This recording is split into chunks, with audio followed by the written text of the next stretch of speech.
Welcome back to the deep dive.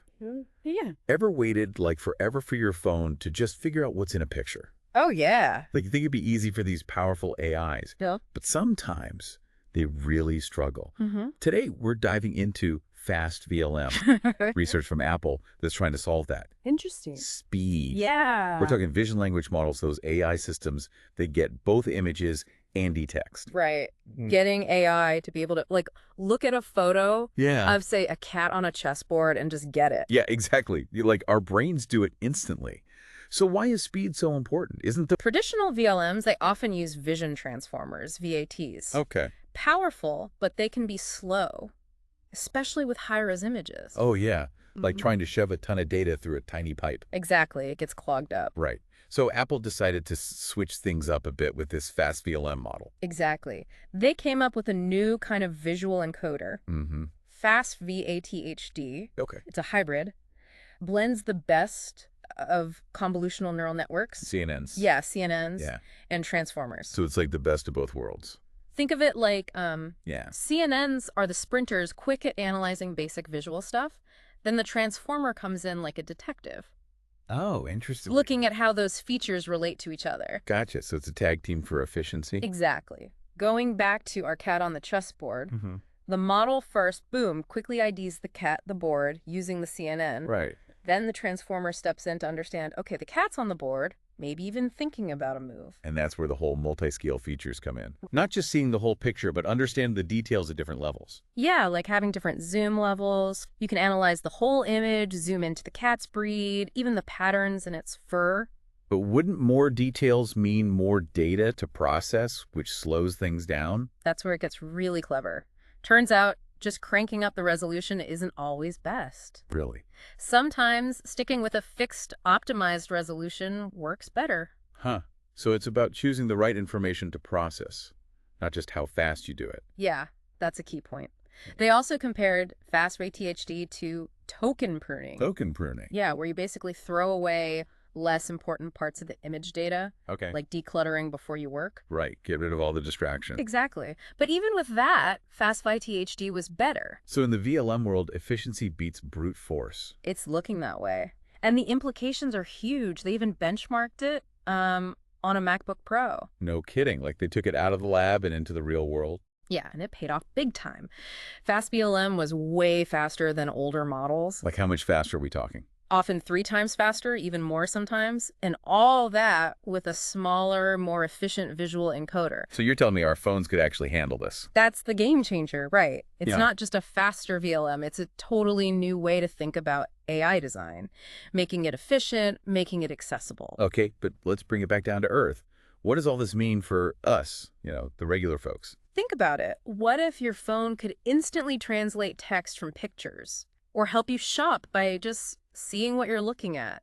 Even help visually impaired folks by describing their surroundings in real time. Okay, now that's exciting stuff. It really could change how we interact with the whole world around us. Yeah, But going back to what we talked about before, image resolution, right. that's huge for the speed and accuracy of these VLMs. Yeah, because the more details you give it, the more it has to process, but the better the result could be. Exactly. It's a trade-off. Remember dynamic resolution, where the model adjusts resolution on the fly. Yeah. While sometimes just sticking with a fixed resolution, a carefully chosen one, is actually faster and more accurate. So more isn't always better? Not always. It really depends on what you're trying to do in the specific image. Dynamic resolution sounds fancy, but it's not a magic bullet. It's like our brains. Yeah. We don't see everything in super high def all the time. Sometimes a quick glance is enough. Exactly. That's what's so cool about this research. Yeah. They're taking inspiration from how efficient nature is and applying it to AI. It's all about balance, speed, accuracy, and what you're actually trying to achieve with the AI. So is that the future of VLMs then? Yeah. Models that aren't just powerful, but also adaptable and efficient. That's where this research is pointing us for sure. And remember how they compared FastVODG to token pruning? Yeah, getting rid of unnecessary data before you even start. Right, like cleaning up your desk before you work. But FastVLM still did better in a lot of cases. Right. That tells us that designing for efficiency from the beginning might be the key. Building it with speed in mind from day one. Like a chef who's so good, they don't even need to chop the veggies beforehand. Exactly. They just grab whatever and boom, amazing dish in no time. I like the way you think. That's what they did with FastVLM.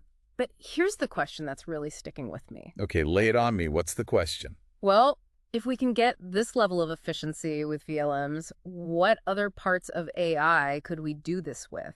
Oh, interesting. Could this be like the future where powerful AI isn't stuck in these giant data centers, but it's available everywhere to everyone? Whoa, that's a big thought. Yeah. Like democratizing AI, right? Yeah, so Getting that power into everybody's hands. I think that's the most exciting thing about this whole paper. Yeah. They didn't just make a faster VLM. They found a whole new way to think about AI design. It's a what's possible, but also how to make it work for everybody. Totally. But before we get too carried away with the future, there's one thing I want to touch on from the paper.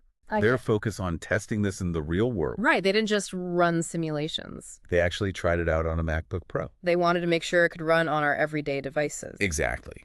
And the results.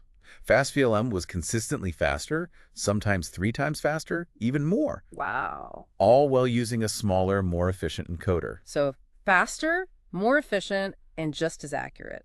That's pretty impressive. It really shows you what good design can do. Yeah. Sometimes the key to better AI isn't just raw power, it's elegance and efficiency.